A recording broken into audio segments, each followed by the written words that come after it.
Assalamualaikum warahmatullahi wabarakatuh. Perkenalkan, saya Nilu Purboati dengan NIM Mahir 120 dari program studi agribisnis kelas A. Di sini saya akan mempresentasikan hasil dari mini riset usaha tani komoditas padi studi kasus di Kecamatan Singgahan, Kabupaten Tuban. Baik, untuk yang bab pertama yaitu pendahuluan yang berisi mengenai latar belakang kenapa memilih komoditas padi. Diketahui bahwa sektor unggulan di Kabupaten Tuban adalah pertanian. Peran sektor pertanian terhadap PDRB Kabupaten Tuban sebesar 24,5% merupakan sektor utama. Kabupaten Tuban merupakan penghasil padi terbesar kelima di Jawa Timur yang memproduksi padi sebesar 607.742 ton dengan luas tanam padi mencapai 107.636 hektar dan luas panen 104.280 hektar di tahun 2018. Komoditas padi merupakan tanaman pangan yang banyak dibudidayakan di Indonesia karena makanan pokok dari masyarakat Indonesia yaitu nasi. Adapun tujuan dari penelitian ini yaitu untuk mengetahui usaha tani padi pada Kecamatan Singgahan dan kelayakan usaha tani padi dari aspek finansial. Bahasan selanjutnya yaitu gambaran umum usaha tani padi di Kecamatan Singgahan. Di Kecamatan Singgahan, padi dibudidayakan pada lahan sawah dan ladang saat musim hujan, yaitu pada bulan Desember hingga Maret ataupun April hingga Juni, di mana jenis varietas tanaman padi yang banyak dibudidayakan di Kecamatan Singgahan yaitu Inpari 32, Inpari 42, dan padi ketan. Adapun teknologi pertanian yang sudah ada di Kecamatan Singgahan yaitu traktor, mesin kombi, mesin dos, serta pompa air dan lainnya. Kemudian untuk identitas responden pada penelitian ini yaitu Bapak Mas Woto yang saat ini berusia 55 tahun dengan pendidikan terakhir yang ditempuh yaitu SLTP. Alamat responden yaitu Desa Saringembar, Kecamatan Singgahan, Kabupaten Tuban. Responden memiliki luas lahan usaha tani padi yaitu 2.166 meter kubik atau 0,2 hektar dengan status kepemilikan lahan yaitu milik sendiri. Selanjutnya yaitu pembahasan. Yang pertama yaitu kelayakan finansial usaha tani padi. Berdasarkan hasil wawancara, diketahui total biaya variabel yaitu Rp1.170.000, di mana rincian biaya variabel yaitu terdiri dari biaya untuk bibit, pupuk urea, pupuk poska, pestisida, tenaga kerja, dan BBM. Selanjutnya yaitu total biaya tetap diketahui Rp269.700 dengan rincian biaya tetap yaitu cangkul, penyusutan cangkul, sabit, penyusutan sabit, serta pajak. Maka diperoleh total biaya Rp1.439.700 yang berasal dari penjumlahan biaya variabel dan biaya tetap. Selanjutnya untuk penerimaan yaitu hasil produksi dikali dengan harga satuan. Diketahui bahwa hasil produksi 1 ton atau 1.000 kg dikali dengan harga satuan yaitu Rp6.300 per kilogram, maka penerimaannya yaitu Rp6.300.000. Dan untuk keuntungannya yaitu Rp4.825.600 berasal dari pendapatan bersih dikurangi biaya implisit. Selanjutnya yaitu dari perhitungan RC ratio diketahui 4,3, di mana nilainya lebih besar dari 1, maka menunjukkan produksi padi responden dalam 1 hektar memperoleh keuntungan atau dapat dikatakan layak. Selanjutnya yaitu BPP unit diketahui hasilnya 228,5 kg. Yang artinya petani harus menghasilkan produksi sebesar 228,5 kg agar mencapai titik impas. Atau jika produksi lebih dari 228,5 kg, maka dapat dikatakan untung. Kemudian untuk BEP harga yaitu Rp1.439,7 per kilogram, yang artinya ketika harga gabah di pasar kurang dari Rp1.493,7 per kilogram, maka petani akan mengalami rugi. Kemudian untuk nilai payback period diperoleh hasil 1,29 tahun. Kan payback period usaha tani padi dapat dikatakan layak karena masa pengembaliannya tidak melebihi umur ekonomis usaha.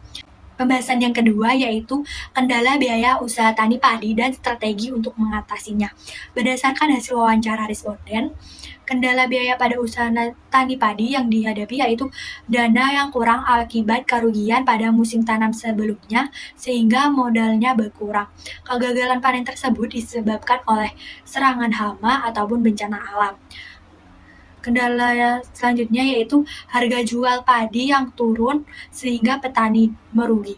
Di mana diketahui bahwa hasil jual dari komoditas pertanian di pasaran harganya berfluktuasi atau tidak stabil. Kemudian di kendala biaya usaha tani jika dari pinjaman yaitu biaya pinjaman yang besar apabila meminjam dari tengkulak. Kemudian jika meminjam dari pihak lembaga keuangan, bank atau koperasi yaitu pengajuan pinjaman yang sulit didapatkan. Kemudian strategi untuk mengatasi kendala dari biaya usaha tani padi yaitu jika petani kekurangan modal, petani dapat bekerja di luar sektor pertanian untuk mendapatkan modal. Petani dapat bekerja di luar sektor pertanian untuk mendapatkan tambahan modal pada musim tanam selanjutnya. Selanjutnya yaitu dapat mengikuti KUR kredit usaha rakyat karena memiliki tingkat bunga yang rendah. Kemudian dapat meminimalisir pengeluaran biaya tenaga kerja dengan menggunakan biaya tenaga kerja dari dalam keluarga. Pembahasan yang ketiga yaitu risiko pada usaha tani padi serta kelebihan dan kekurangan program asuransi pertanian. Berdasarkan hasil wawancara, risiko yang dihadapi responden pada usaha tani padi yaitu risiko kegagalan panen karena serangan OPT seperti wereng ataupun walang sangit dan tikus. Kemudian untuk kondisi alam yaitu seperti terjadinya angin kencang sehingga padi rubuh. Risiko lain yang dihadapi yaitu risiko kerugian karena harga jual pada pasar menurun sehingga petani akan mengalami kerugian. Kemudian untuk program asuransi pemerintah pada komoditas padi yang dapat diterapkan pada Kecamatan Singgahan adalah asuransi usaha tani padi atau AUTP. Kelebihan dari program asuransi AUTP yaitu mengurangi kekhawatiran petani terkait risiko gagal panen. Kemudian petani dapat memperoleh dana ganti rugi. Selanjutnya yaitu meningkatkan kesejahteraan bagi petani di Kecamatan Singgahan jika mengikuti program AUTP. Kemudian untuk kekurangan dari program asuransi yaitu persyaratan pendaftaran yang kurang dimengerti petani, di mana di Kecamatan Singgahan petani kurang adanya penyuluhan dan sosialisasi terkait program asuransi pertanian. Selanjutnya yaitu pencairan dana ganti rugi yang rumit, di mana terdapat tahapan dan proses yang harus dilalui agar dana tersebut cair dan hal tersebut juga memerlukan waktu yang lumayan lama. Presentase kerusakan terlalu tinggi, di mana presentasi kerusakan yang ditetapkan yaitu 75% agar dapat mendapat ganti rugi.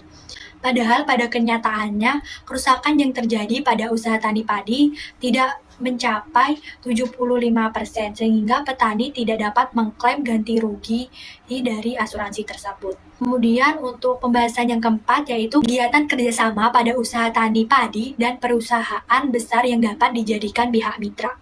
Berdasarkan hasil wawancara, kerjasama yang pernah dilakukan oleh responden yaitu antara kelompok tani responden atau kelompok tani Marditani dengan perusahaan pupuk.